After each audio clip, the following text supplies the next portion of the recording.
รมพระเจ้าในพระธรรมเอเฟโซบทที่4เราจะอ่านข้อที่20ถึงข้อที่24พระธรรมเอเฟโซใน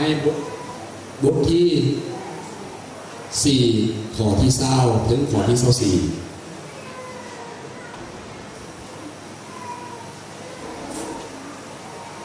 ในพระธรรมเอเฟโซบท4ข้อ20ถึง24แต่ว่าท่านทั้งหลายบ่ได้เรียนรู้จักพระคริสต์อย่างนั้นถ้าแม้นว่าพวกท่านได้ยินเรื่องพระองค์และได้รับคำสั่งสอนเรื่องพระองค์ตามความจริงซึ่งมีอยู่ในพระเยซูแล้วพวกท่านจงถอดถิ่มสภาพมนุษย์เก่าของตนซึ่งคู่กับวิถีชีวิตเดิมนั่นเสียที่กำลังเสื่อมเสียไปสู่ความตายตามตัณหาอันเป็นที่หลอกลวงนั้นและจงให้วิญญาณจิตของท่านถูกทรงตั้งขึ้นใหม่และให้ท่านทั้งหลายสวมสภาพมนุษย์ใหม่ซึ่งทรงสร้างขึ้นใหม่ตามแบบลักษณะของพระเจ้าในความชอบธรรมและความบริสุทธิ์ที่แท้จริงอาเมนเราจะอธิษฐานขอพระเกียรติเป็นของพระผู้เป็นเจ้าคือองค์พระเยซูคริสต์และขอเชิญพระวิญญาณบริสุทธิ์เป็นผู้สั่งสอนเปิดจิตใจของลูกที่จะเข้าใจถึงความจริงในเอเฟโซบท4ข้อ3ถึง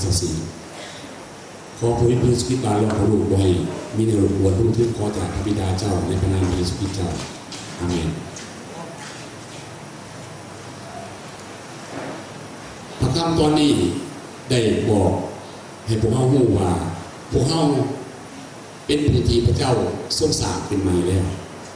อาเมนพวกเราถูกสร้างขึ้นใหม่แล้วการสร้างขึ้นใหม่กับการฝึกแตกต่างกันการฝึกบ่เป็นการสร้างพี่น้องเห็นว่ามนุษย์เรามีการฝึกถ้าพี่น้องเบิ่งพวกนักกายกรรมจะเห็นว่ามีการฝึกขนาดที่ว่าเขางอตัวขึ้นหลังได้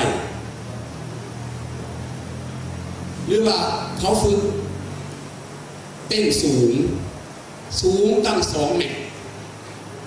มนุษย์เท่านี้นะเต้นขามได้โอ้ฝึกแรงไว100 เมตรนี่บ่ถึง10 วินาทีฝึกได้ฝึกลอยน้ำฝึกหลายอย่างแม้แต่สัตว์การฝึกสัตว์ขนาดปลาอยู่ในน้ำปลาโลมาเขาฝึกได้สัตว์ตัวใหญ่เขาสร้างเขาฝึกได้คนเราเก่งในการฝึกงัวฝึกควายให้เห็ดเบี้ยไถนาแก่ล่อฝึกได้ผู้ใดเคยเห็นเขาจะฝึกตกให้เบา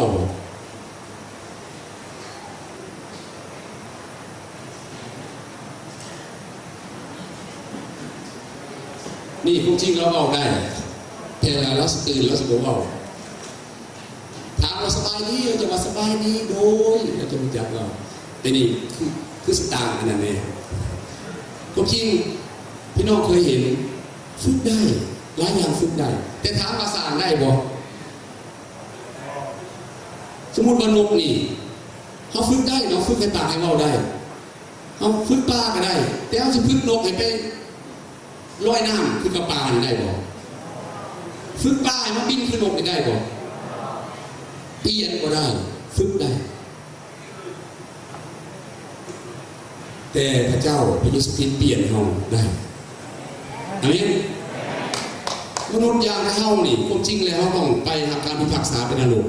แต่พระเยซูเปลี่ยนเฮาเนี่ยเฮาเป็นบุตรพระเจ้าและไปสวรรค์อาเมนตามพระธรรมเอเฟโซบท4ข้อ24บอกว่าและให้ท่านทั้งหลายสวมสภาพมนุษย์ใหม่ซึ่งทรงสร้างขึ้นใหม่ตามแบบลักษณะของพระเจ้า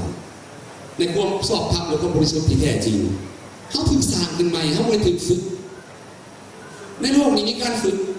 ศาสนานี่เป็นการฝึกค คนถือศาสนาเป็นการฝึกบ่ให้ตัวฝึกบ่ให้รักฝึกบ่ให้ใจให้ฝึกบางคนก็ฝึกได้ดีฝึกแต่ศาสตร์ใหม่บ่ได้ฝึกได้แต่สุดท้ายก็บ่สามารถเปลี่ยนได้เพราะว่าบ่สามารถเปลี่ยนแปลงได้ฝึกซื่อๆแต่พระเยซูเปลี่ยนเราเลยอาเมนเขาถือเปลี่ยนแปลงใหม่เลยพี่น้องที่หาสภาพมนุษย์เก่ามันใส่บ่ได้สภาพมนุษย์เก่าเขานั้นเป็นสภาพที่เป็นข่อยขาเป็นเหยื่อเวลาเขาได้ยินข่าวว่ามีคนกินยาบ้าแล้วไปฆ่าคนอื่นกินยาบ้าไปฆ่าคนอื่นแล้วบางทีเขาคิดว่าคนที่ตายน่ะเป็นเหยื่อถึงแล้วเป็นเหยื่อของคนกินยาบ้าแต่หูบอกว่าคนกินยาบ้าเป็นเหยื่อยาบ้าเหมือนกันแล้วเป็นเหยื่อเหมือนกันทั้งผู้ที่ลงมือฆ่าผู้อื่นและผู้ที่ฆ่าต่างก็เป็นเหยื่อคนขี้หลักกับคนถึงหลัก